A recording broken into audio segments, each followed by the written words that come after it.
balik lagi sama aku ya. Yang di video kali ini aku mau ngelakuin review dari penulis luar tapi masih di Asia, yaitu Min Jin Lee dengan buku yang berjudul Pachinko.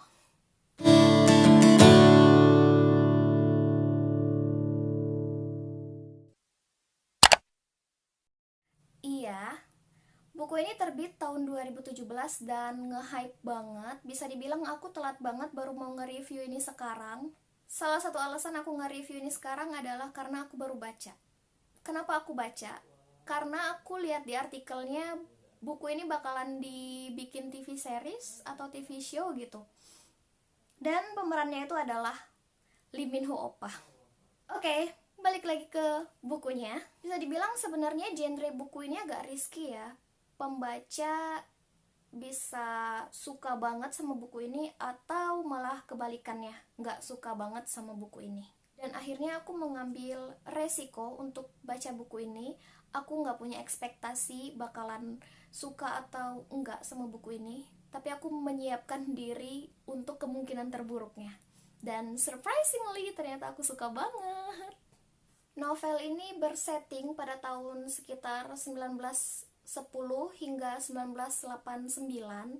Buku ini mengisahkan tentang 4 generasi Korea yang bermigrasi ke Jepang. Jadi mereka itu dari Busan ke Osaka demi mencari kehidupan yang lebih layak untuk bertahan hidup.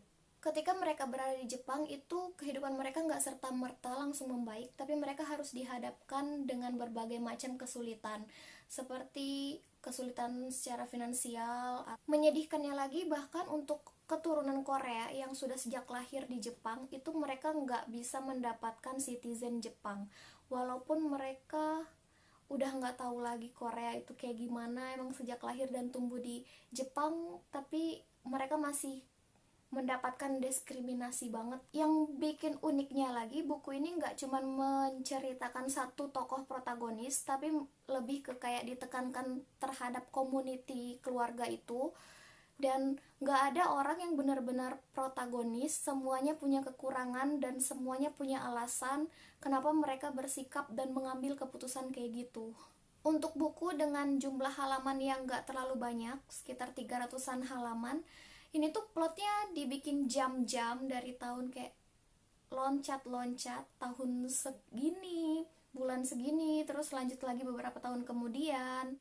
Tapi to be honest, aku tetap enjoy dan nggak ngerasa kalau plot di sini terlalu cepat karena waktunya loncat-loncat gitu, enggak sih. Tetap enjoyable banget.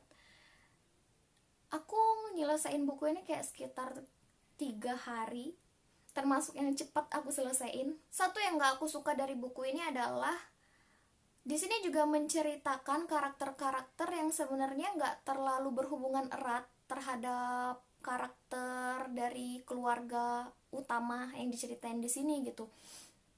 Jadi sebenarnya aku nggak terlalu peduli sama karakter outsider itu, cuman diceritakan juga secara detail dan agak memakan space. Walaupun cerita mereka nggak ada di sini juga nggak mempengaruhi banget sebenarnya.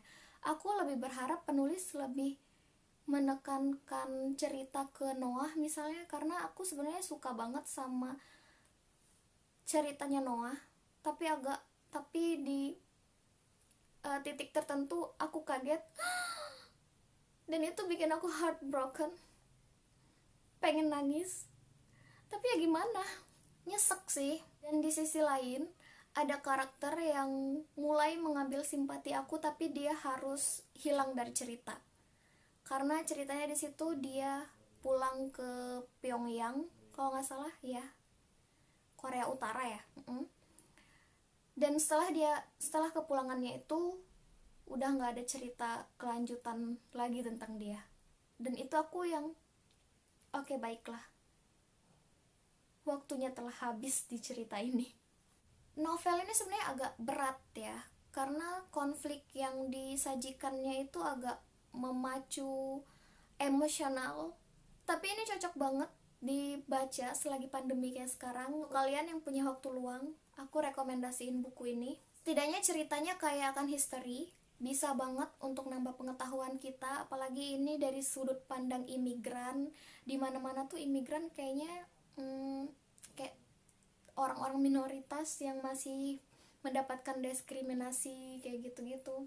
Dan bisa jadi bikin kita bersyukur juga sih, karena kita hidup di kondisi yang lebih baik. Well, overall aku kasih rating ini 4,5 dari 5 bintang, which is hampir sempurna. Soalnya aku enjoyable banget baca ini.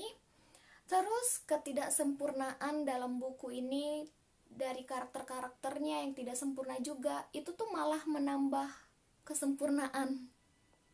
Pasti berbelit-belit gitu.